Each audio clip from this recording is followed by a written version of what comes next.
आप देख रहे हैं इन डार्क राजकुमार के साथ। तो चलिए बढ़ते हैं आज की कहानी की ओर। दोस्तों, मेरा नाम राम सिंह है।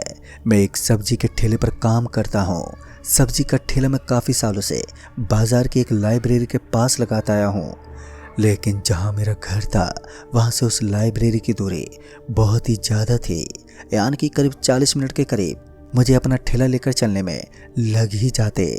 उस लाइब्रेरी और मेरे घर के बीच एक पार्क था। 5-7 महीने पहले तो उस पार्क के अंदर कपल घूमने के लिए आते थे, लेकिन इस बार वो पार्क पूरी तरीके से वीरान पड़ा रहता। सुबह हो या शाम वो पार्क बंद ही दिखता था। कुछ लोग ये अफवाह फैलाते रहते थे कि उस पार्क के अंदर अब भूत रहता है, जिस वजह से दिन में भी यहाँ पर कोई नहीं आता।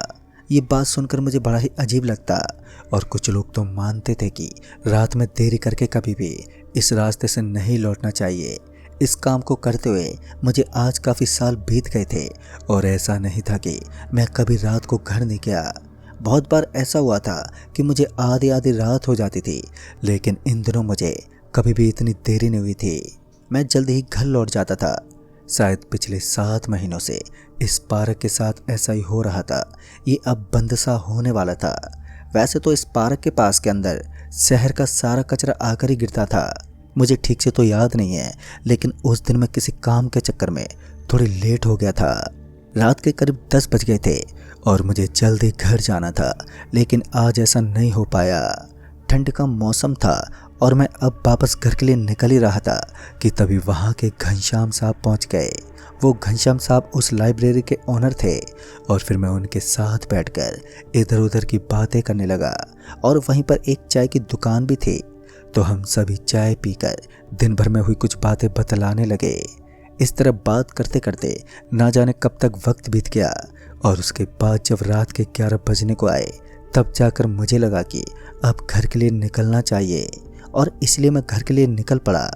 ठेले पर जोर लगाते हुए मैं उस पार्क के पास पहुंचा, जिसके बारे में लोग अफवाह फैलाते रहते थे, जिसे डर का दूसरा नाम भी दिया जाता था। लेकिन मैं उन सभी लोगों की बातों पर हंसते हुए आगे निकल रहा था, क्योंकि मुझे तो ऐसा कुछ भी एहसास ही नहीं हुआ कि इस पार्क के पास कोई पैरानॉर्मल एक्टिविटी रहती हो। अभी मैं थोड़ा सा आगे गया ही था कि अचानक ही मेरे ठेले का आगे बढ़ना एकदम से बंद हो गया। ऐसा लग रहा था मानो किसी ने अपनी ताकत से ठेले को वहीं रोक लिया है। उसके बाद मैंने अपने ठेले के थोड़ा आगे जाकर देखा तो आगे कोई वाट भी नहीं लगी हुई थी। फिर अचानक ही टायर का इस तरह रुकना मुझे समझ में नहीं आ रहा था, और फिर तभी मुझे अपने पीछे से एक आवाज़ आई। शायद तुम जानते नहीं हो, लेकिन रात होने के बाद इस पार्क के करीब से कोई नहीं गुजरता। आज के बाद इतनी रात को यहाँ से मत गुजरना। मैंने पलटते हुए पीछे की तरफ देखा तो हड्डियों से बना एक ढांचा, या फिर यूं कहें कि एक बहुत ही पतला सा आदमी यह ज्ञान पेल रहा था। तभी मैंने उस आदमी को कहा, आपको मेरी चिंता करने की कोई ज़रूरत नहीं है। आप भी तो इतनी रात को इस पार्क के आसपास घूम रहे हैं, डर तो आपको भी लगना चाहिए। इतना कहकर जब मैंने ठेले को धक्का लगाया तो वो ठेला बहुत ही आराम के साथ आगे बढ़ गया।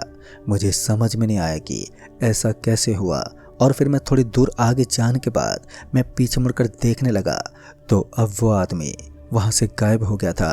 फिर मैंने सोचा कि शायद कोई मूर्ख होगा जो मुझे ज्ञान पे रहा था, और उस समय मैंने ज़्यादा गुस्सा नहीं किया और चुपचाप इस सड़क पर चढ़कर अपने घर आ गया। घर पर आने के बाद भी मेरे घर वाले मुझ पर भड़कने लगे। उन्होंने मुझे काफ़ी भला बुरा कहा कि इतनी रात को इस रास्ते से आने की क्या ज़रूरत थी, और मुझे इतना लेट क्यों हुआ। उनके काफ़ी सवाल थे, लेकिन मैंने एक कान से सुनकर दूसरे कान से सब बातों को निकाल दिया। अब भी मैं उसी आदमी के बारे में सोच रहा था जो अचानक ही कुछ सेकंड में ही वहाँ से छू मंतर हो गया था। कुछ देर तक तो ये बातें मेरे दिमाग में चलती तो रही, लेकिन उसके बाद मेरा दिमाग और मैं दोनों ही शांत हो गए। मैंने नज़रअंदाज करने के साथ साथ अपने दिमाग से भी इन सभी बातों को निकाल दिया, और उसके बाद सुबह होते ही वापस से अपने काम में लग गया।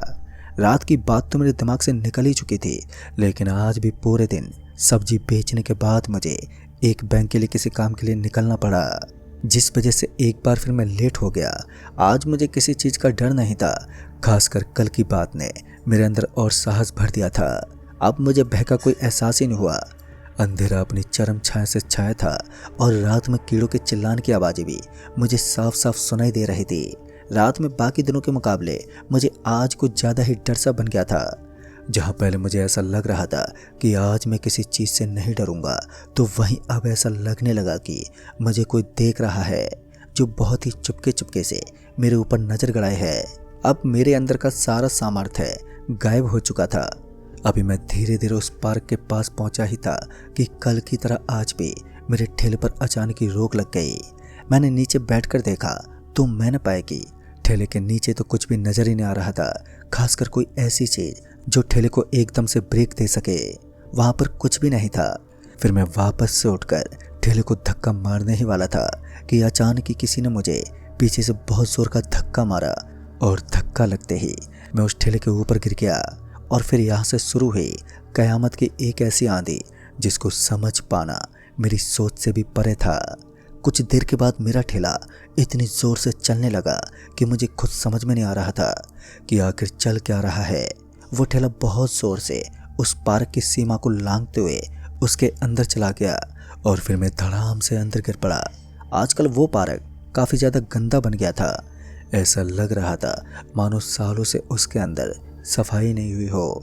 तभी एक हाथ जिसने मेरे पैर को पकड़ा और फिर मुझे वो घसीटने लगा।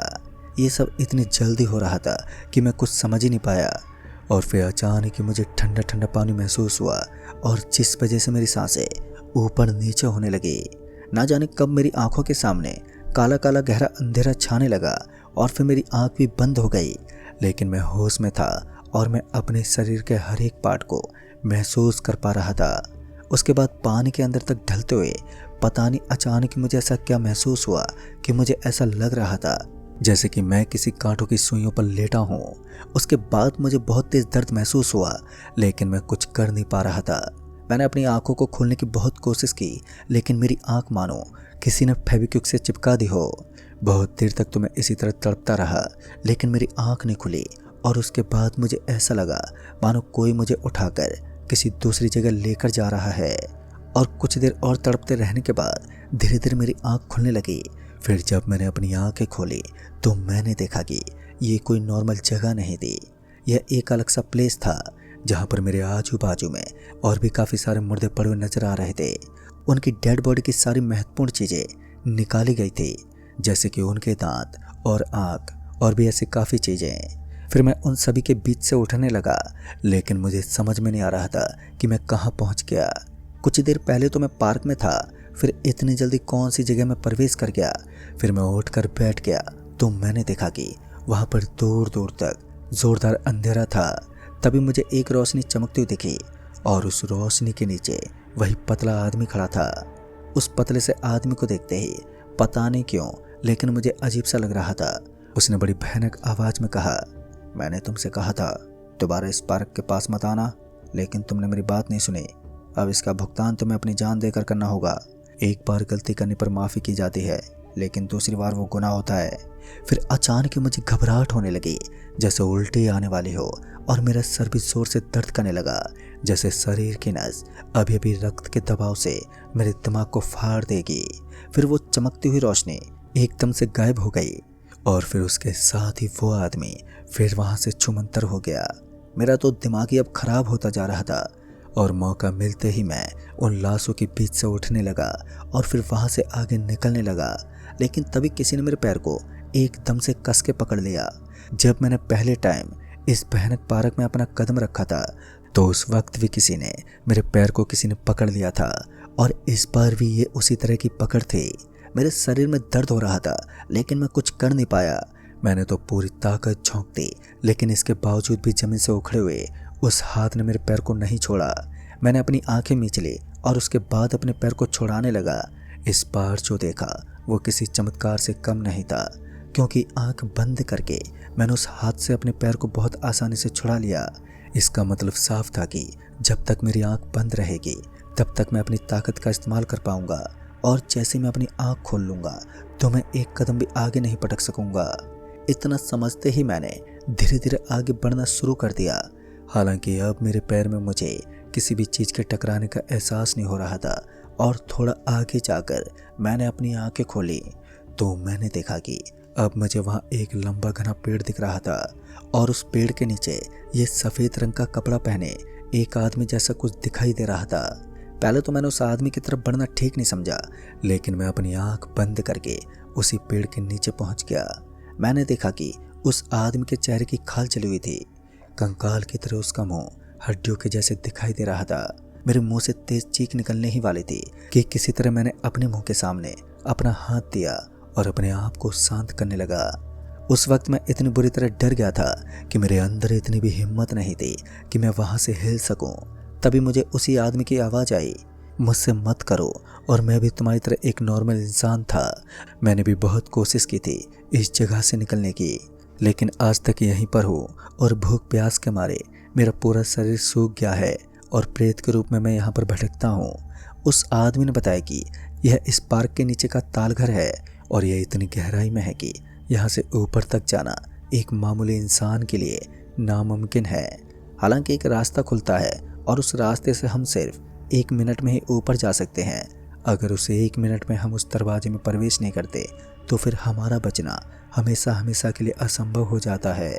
फिर मैं उस आदमी से उस रास्ते के बारे में पूछने लगा तो उसने बताया कि वो रास्ता इसी बगीचे के एक बरगद के पेड़ के नीचे है, लेकिन उस बरगद के पेड़ के नीचे वो पतला सा भूखा शैतान रहता है। उस आदमी की बातों को बड़े ही ध्यान से सुनने के बाद मुझे तो ऐसा ही लग रहा था कि अब मैं हमेशा हमेशा के लिए इसी बगीचे में रह जाऊंगा, जो इस पार्क के नीचे बना हुआ एक भूतिया बगीचा है। मैंने उस आदमी से पूछा कि इस आदमी ने उस पार्क में अपनी दहशत क्यों फैला रखी है, तो उसने बताया कि कुछ दिनों पहले इस आदमी को मारकर इसी पार्क के नीचे दफना दिया था और ये आदमी उस पार्क का मालिक था। कुछ मनचलो लड़कों ने इस आदमी को बहुत पीटा और गलत जगह पर लगने के कारण मौके पर यह आदमी मर गया। तब से इस आदमी ने बहुत से लोगों को गुमशुदा कर दिया है, यानी कि उन्हें मार डाला है। ना जाने कब इस आदमी का बदला पूरा होगा और कब ये पार्क प्रेतों से मुक्त होगा। दोस्तों, मैं पूरी बात समझ गया था और मैं भी इतना जानता था कि उस आदमी को अब इंसाफ चाहिए, क्योंकि उसे भी बेवजह ही मार दिया गया था और बेवजह मरा हुआ इंसान कभी मोक्ष को प्राप्त नहीं होता। और जैसा कि उस आदमी ने बताया था कि वो इस पार्क का मालिक था और उसकी आत्मा को मुक्ति नहीं मिल पाई।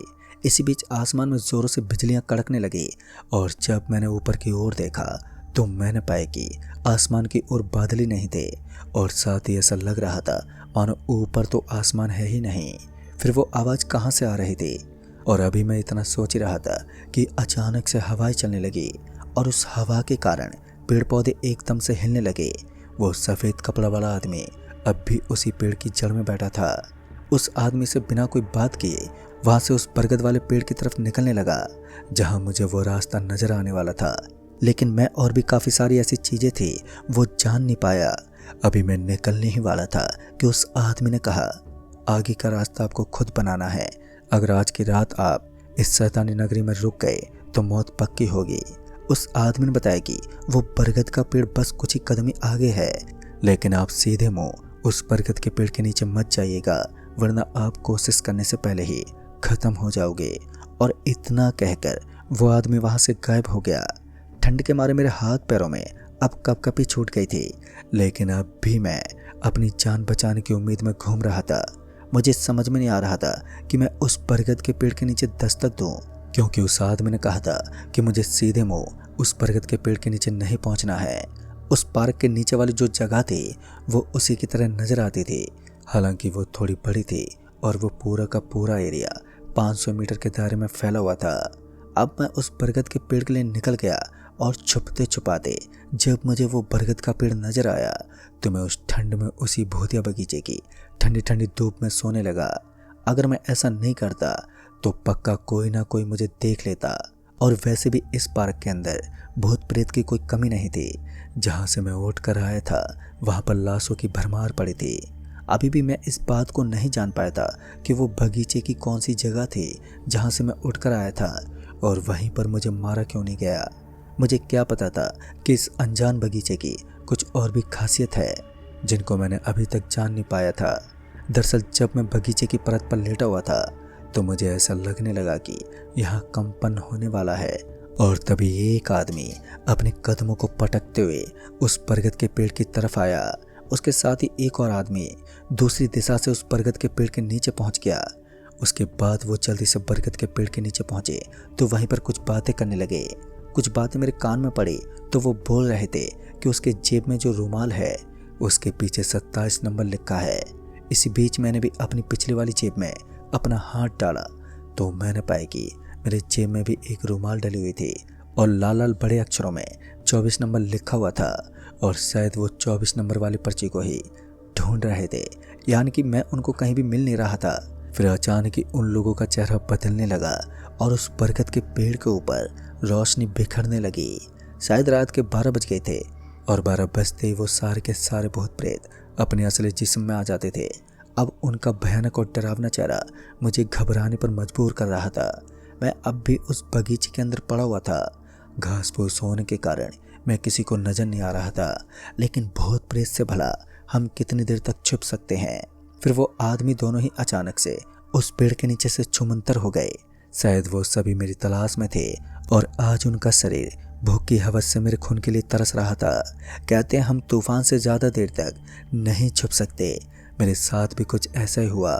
बहुत देर तक उनसे छुपते छुपाते अब इस आंख मिचौले के गेम का अंत होने वाला था कि कुछ देर के बाद ही मुझे ऐसा लगने लगा कि मेरे चारों तरफ बहुत सारे लोगों के कदम पटकने की आवाज़ आ रही है। और फिर अचानक ही मुझे अपने बाएं तरफ के घुटने में बहुत जोर का दर्द हुआ और उस दर्द के मारे एक बार के लिए मेरी चीख निकल गई और फिर मेरा पूरा का पूरा शरीर हवा में उठने लगा। और फिर मैं उस बरगद के पेड़ के सबसे ऊपर वाली चोटी के ऊपर पहुंच गया, यानी कि वो शैतान मुझे इस चोटी के ऊपर से गिराने वाला था। मेरे जेब में 24 नंबर की वो पर्ची जैसी रुमाल थी, तो मैंने उस रुमाल को निकाला और अपने हाथ पर बांध लिया, क्योंकि कुछ देर पहले उन शैतानों ने ऐसा ही किया था। जैसे ही मैंने उसे अपनी कलाई के ऊपर बांधा था और उसके बाद मैं जैसे उस पेड़ के ऊपर वाली चोटी से नीचे गिरा तो मेरे शरीर पर मुझे कहीं भी कोई भी छोटी मोटी खरोंच तक नहीं आई, यानी कि ये माया इसी पर्ची की थी। वो रुमाल टाइप की पर्ची मेरे हाथ पर अभी भी बंधी हुई थी और मुझे लग रहा था कि अब मुझे कोई बाहरी ताकत नुकसान नहीं दे सकती। लेकिन मेरी ये गलतफहमी बस कुछ पल में ही दूर हो गई। मैं जिस बरगद के पेड़ के नीचे खड़ा था अचानक ही वो जोर जोर से हिलने लगा और उसके अंदर से डरावनी आवाज़ें आने लगी। जब मैंने वहाँ से भागने की कोशिश की तो मैं अपने कदमों को एक कदम भी आगे नहीं बढ़ा पाया। मैं किसी बर्फ की सिल्ली की तरह बस एक जगह पर ही खड़ा रह गया। उस पेड़ के ऊपर से अचानक ही बारिश होने लगी और उस बारिश की वजह से मेरे पूरे कपड़े भीगने लगे। जब मैंने ठीक से देखा तो मैंने पाया कि ये पानी की बारिश नहीं थी बल्कि खून की बारिश थी, जिससे मेरे कपड़े लाल हो चुके थे। अब तक मैं इतना ज़्यादा डर गया था कि मैं अपने मुंह से एक आवाज़ तक नहीं निकाल पा रहा था और मैं वहीं पर एकदम से बेहोश होकर नीचे गिर पड़ा। मुझे नहीं पता कि उसके बाद क्या हुआ। फिर तकरीबन आधे घंटे के बाद जब मैंने अपनी आंखें खोली तो मैंने देखा कि उस पतले आदमी ने मेरे एक पैर को चबाना शुरू कर दिया था और मेरा पूरा शरीर भी दर्द के मारे सुन्न पड़ गया था। मतलब कि इस भूखे शैतान ने अपनी भूख मिटाना शुरू कर दिया। उसने मेरे पैर की तली को अब खोखला कर दिया था। इस समय मैं खुद को कोस रहा था कि आखिर मैं इस जगह पर क्यों आया। मैंने ऐसी कौन सी गलती करी थी कि आज मैं अपने पैर को खोने वाला हूँ। मैंने अपने शरीर को इस हालत में देखकर एक बार के लिए बड़ा गुस्सा किया। इतने में मुझे ख्याल आया कि अभी 1 मिनट के लिए उस पेड़ के नीचे की वो रोशनी खुलने वाली है। उस रोशनी के खुलते ही मुझे किसी भी तरह उस रोशनी के अंदर दाखिल होना है। अब मैं इसी चीज़ का वेट कर रहा था कि वो रोशनी नजर आए और मैं जल्दी से यहाँ से निकल सकूं। धीरे धीरे अब मुझे मेरे पैर में बहुत जोर का दर्द महसूस हो रहा था और अब जाकर मुझे ऐसा एहसास हो रहा था कि मेरे पैर में किसी ने बहुत ही बुरी तरह काटा है। वो पतला और भूखा शैतान अब भी मेरे शरीर को खाने में लगा हुआ था। उसके लंबे लंबे दांत मेरे शरीर को बहुत ज़्यादा दर्द दे रहे थे और इतने में ही मेरी किस्मत चमकने लगी। दरअसल उस पेड़ के नीचे एकदम से तेज रोशनी का संचार होने लगा। वो रोशनी इतनी ज़्यादा चमकीली थी कि उस शैतान की आंख एकदम से बंद होने लगी और वो एक पल के लिए बहुत ज़ोर ज़ोर से चीखने लगा। उसी वक्त मैंने भगवान का नाम लिया और मैं उस रोशनी की तरफ खिसकने लगा। इस समय तक मैंने अपनी आंखें बंद कर ली थी और जब मैं उस रोशनी के नीचे पहुंचा तो अचानक से मुझे ऐसा लगने लगा कि मेरा शरीर हवा में उठ गया है और फिर मुझे ऐसा लगा कि मैं आसमान की ऊंचाइयों से ज़ोरों से नीचे गिर रहा हूँ। फिर कुछ देर के बाद मुझे हल्की हवा और नॉर्मल मौसम का एहसास हुआ और तब मेरी आंख बंद हो गई। मेरे हाथ में मुझे बहुत तेज जलन हुई और उसके बाद जब मैंने अपनी आँख खोली तो मैंने पाया कि मैं एक हॉस्पिटल में था जहाँ मेरे कुछ दोस्त मेरे आजू बाजू में खड़े थे। अपने आप को जिंदा देखकर मुझे काफ़ी खुशी हो रही थी, लेकिन दूसरे ही पल मेरी सारी खुशी गम में बदल गई, क्योंकि अब मेरा एक पैर हमेशा के लिए मुझसे दूर हो गया था, यानी कि अब मेरा पैर कट गया था। अपने आप को इस हालत में देखकर मुझे रोना आ रहा था। साथ ही जब मुझे पता चला कि मेरे हाथ में भी आग लग गई थी तो मुझे याद आया कि उस पर्ची नंबर 24 के कारण मैं पेड़ की शाखा से गिरते गिरते तो बच गया, लेकिन उसने मेरे हाथ को जला डाला। जब मैं हॉस्पिटल में आया था तो मेरे हाथ की कलाई जली हुई थी। फिर मैंने उन सभी लोगों को अपने साथ हुई इस घटना के बारे में बताया तो वो सभी मेरी कहानी सुनकर एकदम से डर गए। उन्हीं में से एक आदमी ने बताया कि बस कुछ दिन पहले ही उस आदमी की मौत हुई थी। कुछ लफंगे लड़कों ने उस दुबले पतले इंसान को इतना मारा कि मौके पर ही उसकी मौत हो गई और फिर उसकी आत्मा अब बदला कायम करने के लिए उस पार्क में मंडराती है। रात होने के बाद उस पार्क के पास से कोई भी नहीं गुजरता और जो गुजरता है वो कभी वापस नहीं लौटता। लेकिन मुझे धन्यवाद तो उस आदमी का करना चाहिए जो एक भूत होने के बाद भी मेरी मदद करने के लिए मौजूद हुआ। फिर दोस्तों, वो दिन मेरी ज़िंदगी का एक आखिरी दिन था जब मैंने ठेला लगाया था।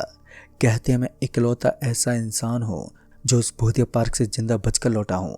मैं उन लोगों को सुबह होते ही उसी पार्क में पड़ा हुआ नजर आया जहाँ रात में कोई नहीं जाता। तो दोस्तों, इस कहानी में बस इतना ही। कहानी आपको पसंद आई हो तो वीडियो को लाइक शेयर जरूर कर दें और साथ ही हमें नीचे कमेंट बॉक्स में ज़रूर बताएं। तो मैं आपका दोस्त राजकुमार जल्द ही मिलूँगा ऐसी एक और नई कहानी के साथ। तब तक के लिए बाय एंड टेक केयर।